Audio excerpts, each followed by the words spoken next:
Sir, ನಾನು 15ರಿಂದ 20 ದಿನಗಳವರೆಗೆ ನೀರು ಹಾಕಿದ ನಂತರ ಬೆಳೆಗೆ ಅಭಿಮಾನ್ ಔಷಧಿಯನ್ನು ಸಿಂಪಡಿಸಿದೆ ಮತ್ತು ತೇವಾಂಶ ಇದ್ದಾಗ ಸಿಂಪಡಿಸಿದೆ.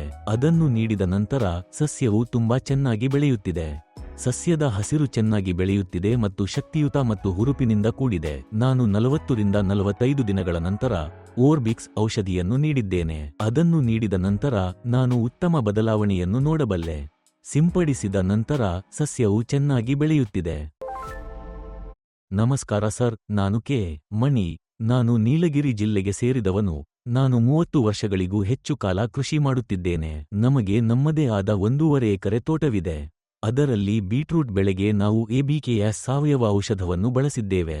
ಆಲೂಗಡ್ಡೆ ಬೆಳೆಗೆ ನಾನು ಅದೇ ಔಷಧವನ್ನು ಬಳಸಿದ್ದೇನೆ. ಆಲೂಗಡ್ಡೆ ಬೆಳೆ ಈಗ 70 ದಿನಗಳು ಹಳೆಯದು. ನಾವು ಅದನ್ನು 1 ತಿಂಗಳಲ್ಲಿ ಕೊಯ್ಲು ಮಾಡಬಹುದು.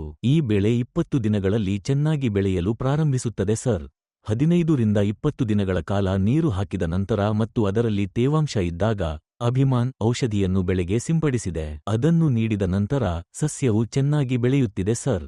ಸಸ್ಯದ ಹಸಿರು ಮತ್ತು ಬೆಳವಣಿಗೆ ಅತ್ಯುತ್ತಮವಾಗಿದೆ. ಸಸ್ಯವು ಚೆನ್ನಾಗಿ ಮತ್ತು ಶಕ್ತಿಯುತವಾಗಿ ಕಾಣುತ್ತದೆ ಸರ್. ನಾನು 40ರಿಂದ 45 ದಿನಗಳ ನಂತರ ಓರ್ಬಿಕ್ಸ್ ಔಷಧಿಯನ್ನು ನೀಡಿದ್ದೇನೆ ಸರ್. ಅದನ್ನು ನೀಡಿದ ನಂತರ ಉತ್ತಮ ಬದಲಾವಣೆ ಕಂಡುಬಂದಿದೆ ಸರ್. ನಾನು ಅದನ್ನು ನೋಡಿದಾಗ ಇಳುವರಿಯು ಚೆನ್ನಾಗಿರುತ್ತದೆ ಎಂದು ತೋರುತ್ತದೆ. ಯಾವುದೇ ದೋಷವಿಲ್ಲ. ಮಣ್ಣಿನಲ್ಲೂ ಯಾವುದೇ ಸಮಸ್ಯೆ ಇಲ್ಲ.